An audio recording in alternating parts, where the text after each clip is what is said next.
दोस्तों legal and legal में एक बार फिर से आपका स्वागत है। जैसा कि आप जानते हैं, ज़किया जाफरी की याचिका पर सुप्रीम कोर्ट द्वारा उस समय के मुख्यमंत्री और वर्तमान में देश के प्रधानमंत्री श्री नरेंद्र मोदी को क्लीन चिट दे दी गई है। यह याचिका एक लार्जर कॉन्स्पिरेंसी बताकर सुप्रीम कोर्ट में दाखिल की गई थी। सुप्रीम कोर्ट का निर्णय आने के अगले ही दिन गुजरात एटीएस द्वारा तीस्ता सीतलवाड़ को गिरफ्तार कर लिया गया, उनको पूछताछ के लिए रोका गया और अब उनको न्यायिक हिरासत में रखा गया है। ये सब कुछ एक सुप्रीम कोर्ट के निर्णय के बाद हुआ, एक न्यायिक सिस्टम के तहत हुआ। लेकिन इसके बाद अब जो मैं बताने जा रहा हूँ वो दरअसल न्यायिक सिस्टम से थोड़ा सा मुझे अलग महसूस हो रहा है, इसलिए मैं बात कर रहा हूँ। और जो इन्फॉर्मेशन मैं आपको दे रहा हूँ वो इंडियन एक्सप्रेस के ऑनलाइन एडिशन में छपी है, उसके अनुसार मैं आपको बता रहा हूँ। सोर्स ऑफ इन्फॉर्मेशन मेरा इंडियन एक्सप्रेस है, ये भी स्पष्ट कर देना यहाँ पर ज़रूरी होता है, क्योंकि जो बातें बता रहा हूँ बहुत ही चौंकाने वाली है, बहुत ही आपत्तिजनक। आनंद याग्निक ने स्पष्ट तौर पर सुप्रीम कोर्ट के निर्णय के ऊपर सीधा सीधा आरोप लगाया। उन्होंने कहा कि सुप्रीम कोर्ट द्वारा दिया गया निर्णय क्वेश्चनेबल है, प्रश्न के घेरे में है, और उन्होंने कहा कि सुप्रीम कोर्ट ने अपने जुरिसडिक्शन से परे जाकर यह निर्णय दिया। ऐसा उन्होंने क्यों कहा? ऐसा उन्होंने इसलिए कहा, उनका कहना है कि सुप्रीम कोर्ट ने तीस्ता सीतलवाड़ के संबंध में जो ऑब्जर्वेशन दिए गए हैं वो गलत हैं। उन्होंने कहा कि कुछ लोग मामले को गर्म रखना चाहते हैं, कीप द पॉट बॉइलिंग, कुछ इस तरह का उनका स्टेटमेंट है सुप्रीम कोर्ट का अपने निर्णय में। 452 पेज का निर्णय है। और उन्होंने यह भी कहा कि जो लोग लीगल प्रोसीडिंग्स को मैलिशियसली इस्तेमाल करते हैं, दुर्भावना से इस्तेमाल करते हैं, उनको कटघरे में खड़ा किया जाना चाहिए। और सुप्रीम कोर्ट के इसी ऑब्जर्वेशन के बाद तीस्ता सीतलवाड़ की गिरफ्तारी हुई। यहाँ पर आनंद याग्निक का कहना था कि यह सुप्रीम कोर्ट का अधिकार क्षेत्र था ही नहीं। सुप्रीम कोर्ट के समक्ष एक प्रश्न था, क्या एफआईआर दर्ज की जानी चाहिए या नहीं। तो यहाँ सुप्रीम कोर्ट को निर्णय ये देना चाहिए था कि इस मामले में एफआईआर का उचित आधार नहीं बनता और इसको डिसमिस कर देना चाहिए था। लेकिन उन्होंने वादी को ही ये कहा या उसके सहयोगी को ये कहा कि वो मैलिशियस तरीके से लीगल प्रोसीडिंग का इस्तेमाल कर रहे हैं। ये गलत है, ये क्वेश्चनेबल है, बियॉन्ड इट्स जुरिसडिक्शन है।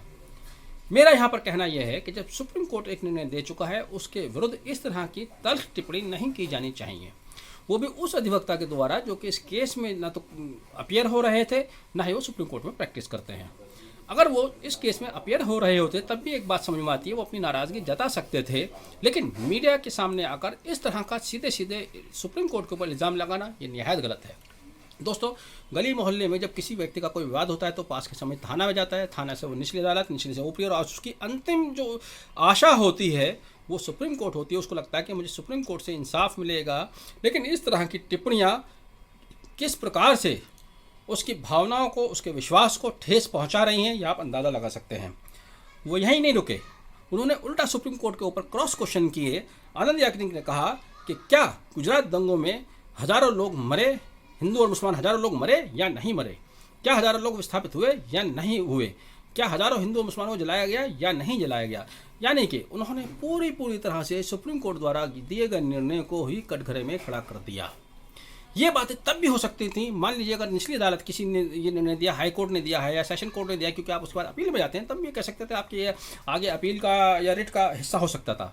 लेकिन चूंकि सुप्रीम कोर्ट के बाद आपके पास कोई रेमेडी नहीं है, सुप्रीम कोर्ट के बाद हमारी कहीं कोई और किसी और संस्था में आस्था नहीं है, तो इस तरह की टिप्पणी सुप्रीम कोर्ट के निर्णय के विरुद्ध किया जाना मैं समझता हूँ बिल्कुल गलत है।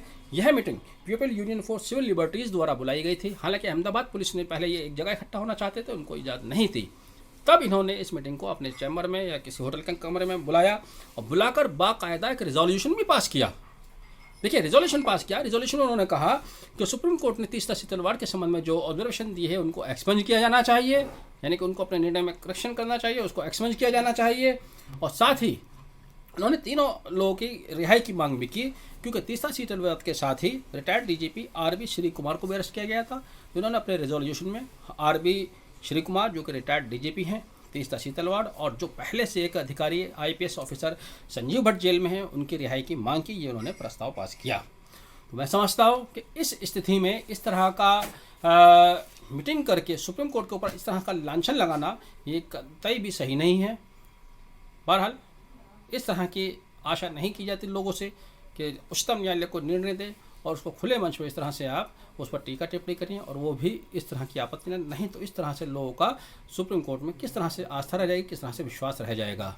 आनंद याग्निक ने यहाँ तक कहा कि इमरजेंसी के समय में हुआ करता था कि कि पुलिस की पुलिस कौन करेगा, पुलिस की पुलिस कौन करेगा, लेकिन अब ये कहा जाएगा कि सुप्रीम कोर्ट को जज कौन करेगा। देखिए, आप सुप्रीम कोर्ट के पूरे उसके विश्वसनीयता पर ही सवाल खड़ा कर रहे हैं।